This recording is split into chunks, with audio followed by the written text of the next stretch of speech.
How many of you have iPhones today? Okay. Now, this year, we discovered a new attack that was targeting our own colleagues and their own iOS-based devices, basically iPhones and iPads. It took us more than 6 months just to analyze the attack. And in the process, we discovered 5 exploits. 4 of those turned out to be 0 days in various components of iOS and macOS, by the way. Due to unhealthy love for the number of 3 and for the fact that the attackers were using a triangle-shaped canvas to fingerprint the devices being attacked, we called it Operation Triangulation.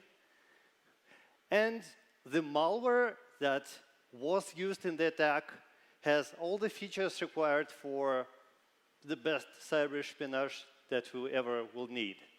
It has complete kernel-level access to all the files of the infected phone or iPad.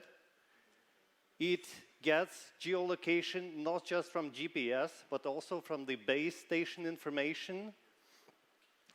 It gets the complete key chain of the user while the phone is unlocked. Even if you put your phone in airplane mode, thinking that you're safe, it can record all the conversation for 3 hours and then send it back to the CNC server when it gets online.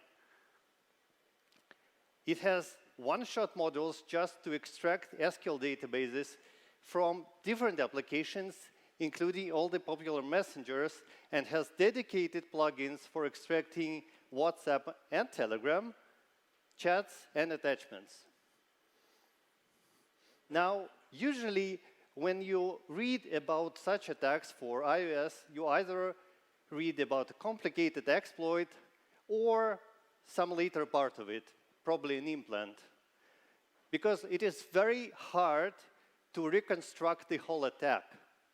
Now, we managed to do it, to extract all the components starting from the beginning to the end. And this is the story of how exactly we did it. Now, it all started with just a network anomaly. We have a Wi-Fi network that is dedicated exclusively to mobile devices because they are not allowed in the corporate network.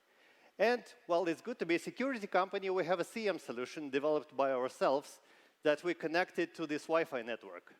So one day we were looking into the network logs and saw some weird domains and SSL connections to these domains. And only iOS-based devices were connecting to these domains. That was already interesting to us. So we made PCAP logs because, well, it's our network. We can do whatever we want. And we discovered that just before the phones were connected to these domains, they first connected to iMessage domains.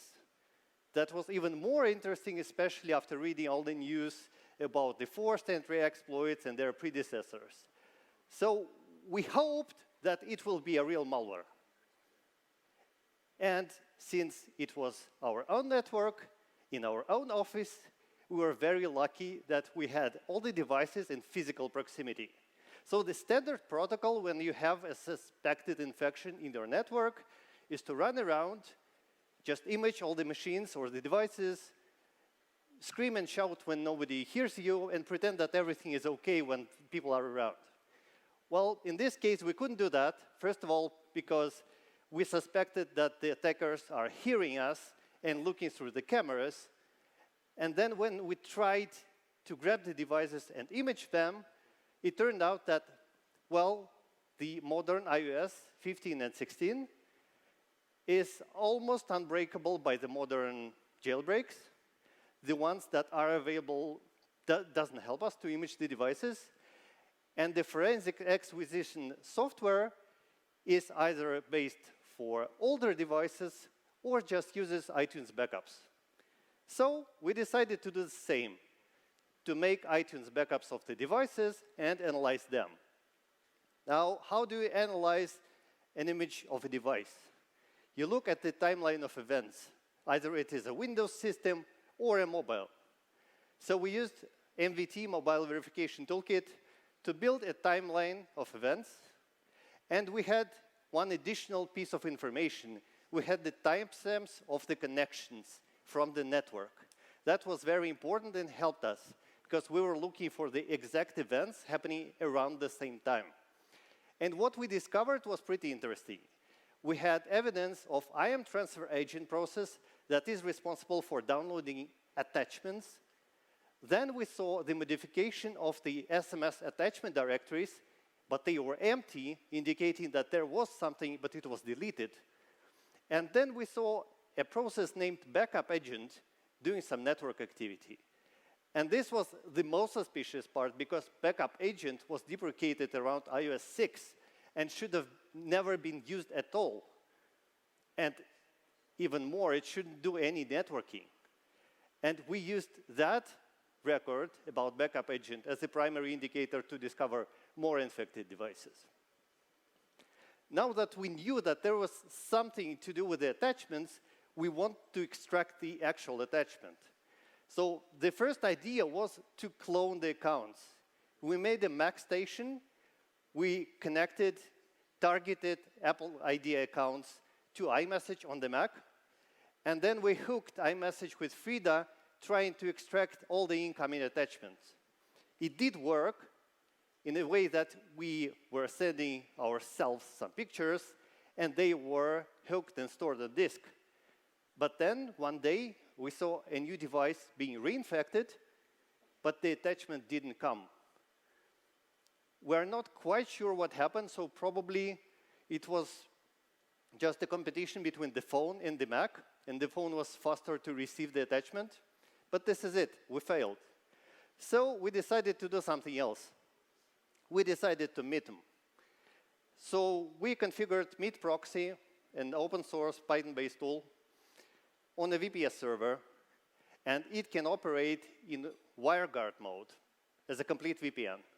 And then we configured all the devices with a fake CA to strip SSL and connected them through Meet Proxy. Well, as it turned out, we cannot meet iMessage servers because they are SSL pinned.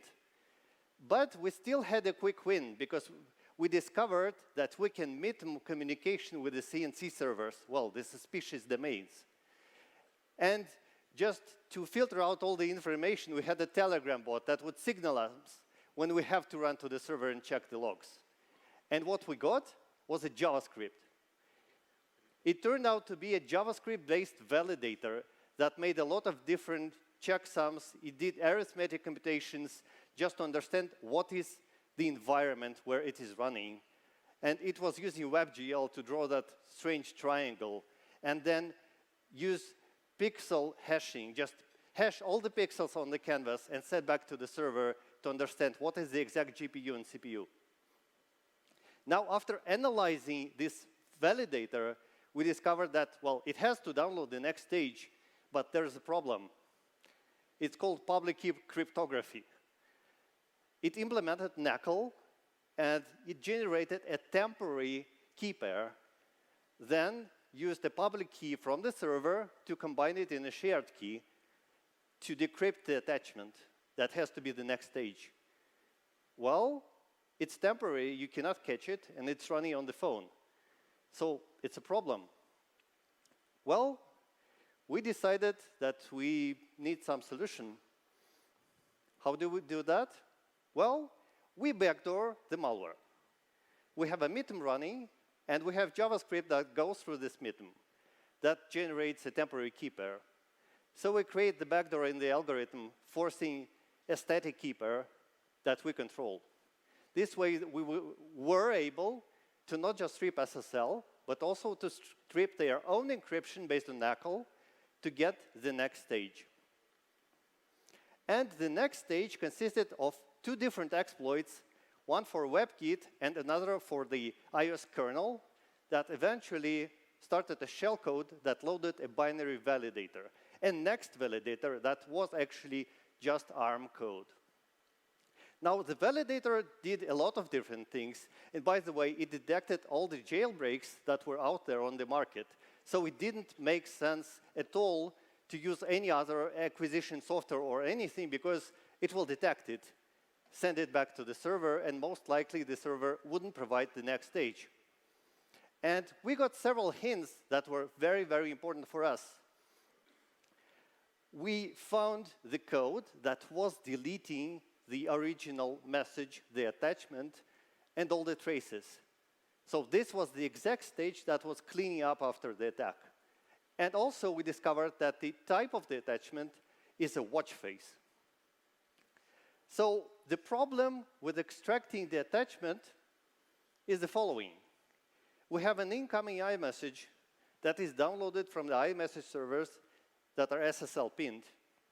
And then they contain the decryption key for the attachment, that is AES key, that is encrypted on the public key of the phone. So you can only extract it from the phone once it's received. It is stored in the database. And the attachment is downloaded from a separate set of servers that are not SSL pinned. So you can download the attachment, but it's encrypted with an AES key. And then the phone will download the attachment. The exploit triggers. It eventually downloads the first validator that downloads the binary validator that deletes the attachment. So the key is lost. And we're left with nothing. So the solution was to break the communication. So we corrupted the attachment while it was being downloaded. At the same time, the phone received the key, stored in the database, and then we physically acquired an iTunes backup from the phone. So we had the key. At the same time, we had the encrypted attachment from the wire, from our mitten. We used the key and the encrypted attachment to get the initial zero-click, the attachment for the iMessage. Now we had all the components of the initial entry, so we needed to get the validator. There is another challenge that we faced. The binary validator connects to the CNC server to request the next implant. And it uses a temporary AES key that is encrypted on the public key of the server. So you just don't know it. It's again running only in the phone. Our solution to that was to backdoor the binary validator. While it was downloaded and before it was activated on the phone, we patched the code that was responsible for the decryption, so that the validator will just send clear text to our mitten, and we will simulate the key exchange. That way, we completely controlled the AES interaction and decrypted the implant that turned out to be this big malware platform that we analyzed. Now, while researching the implant, one of the features that we discovered was the ability to download plugins, because the basic functionality of the implant, well, it's pretty limited. So most of the functionality should have been implemented via plugins. And they are sent from the CNC server with one of the commands. So to get the plugins, we had to see through all the encryption to decrypt all the interaction between the implant and the command and control server. And in turn, it is AES and RSA encrypted.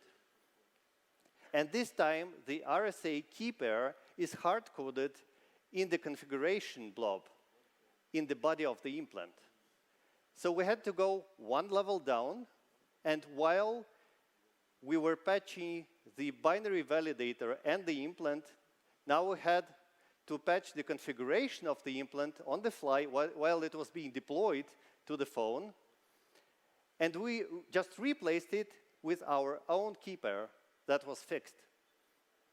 So when it was sending the commands and back, we were able to decrypt the whole interaction between the implant and the server. By the way, we were just seeing all the commands that were sent, either automatically or manually by the operators. We don't know that for sure.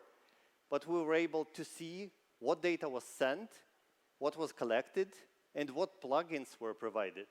For example, the one that recorded microphone for 3 hours. what's the conclusion to that? Well, first of all, we knew in theory that it is very, very complicated to analyze active infection on a closed platform. But, well, it was just theoretical. We finally felt all the pain ourselves. It is virtually impossible to do it without a team of amazing experts, tools, and expertise. You have to attack the attackers and compromise the process of the compromise just to get it all done.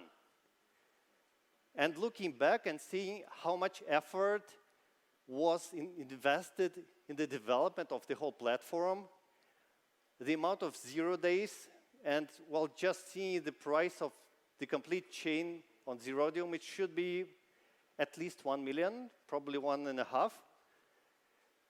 It's pretty safe to say that these attackers must have been targeting other platforms. We have not just seen it yet. So we're going to look more closely on Android and probably Mac to discover it. Thank you.